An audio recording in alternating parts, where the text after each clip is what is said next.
बात कर रहे हैं जेमिनी और उनके स्वामी बुध की, जिनकी एक और कहानी है जिसमें बृहस्पति देव की पत्नी होती है तारा। और तारा जब चंद्रदेव को यानी मून को देखती हैं तो उन्हें उनसे प्यार हो जाता है और वो बृहस्पति देव को छोड़ के चंद्रमा के पास रहने लग जाती हैं। जब ये बात बृहस्पति देव को पता लगती है तो वो चंद्रदेव से लड़ाई करने के लिए जाते हैं और वहां उनके बीच में थोड़ी कहासुनी होती है, जिसपे चंद्रदेव का जवाब होता है कि भाई मैं कोई जबरदस्ती नहीं लेके आया, आप तारा से पूछो उसे किसके साथ रहना है। तो इस पे तारा का जवाब होता है कि उसे चंद्रमा के साथ रहना है। अब इस बात से आहत होकर बृहस्पति देव वहां से निकल जाते हैं और देवलोक छोड़ने की तैयारी करते हैं कि भाई मैं सबको ज्ञान दे रहा हूं और इन सब चीजों का कोई फायदा नहीं हो रहा है, तो वो देवलोक छोड़ने की तैयारी करते हैं। अब जब ये बात देवताओं को पता लगती है तो सारे देवता परेशान हो जाते हैं कि अगर बृहस्पति देव ने ही देवलोक छोड़ दिया तो देवलोक में ज्ञान और ये सब चीजें कैसे फैलेंगी।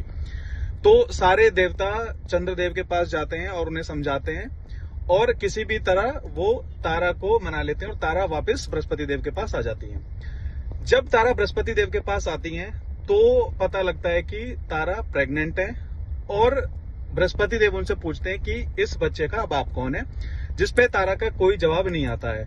जब बार बार बृहस्पति देव ये पूछते हैं तो भी कोई जवाब नहीं आता है, तो उनके अंदर जो बच्चा था वो अंदर से पूछते हैं कि मेरा पिता कौन है।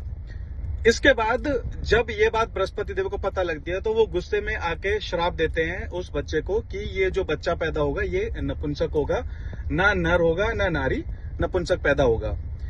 इसके बाद जब बुध पैदा भी हो जाते हैं तो उनका जो बचपन होता है उन पे एक इलेजिटिमेट चाइल्ड का दाग लगा होता है। उनका जो पूरा बचपन है बहुत ट्रॉमा में और इन्फीरियरिटी में निकलता है।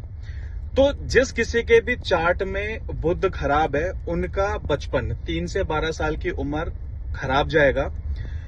और इसीलिए मरकरी और जुपिटर आपका ज्ञान का कारक है, मरकरी आपकी बुद्धि है, इंटेलिजेंस है। फिर भी मरकरी और जुपिटर दोनों का कॉम्बिनेशन चार्ट में खराब बताया गया है।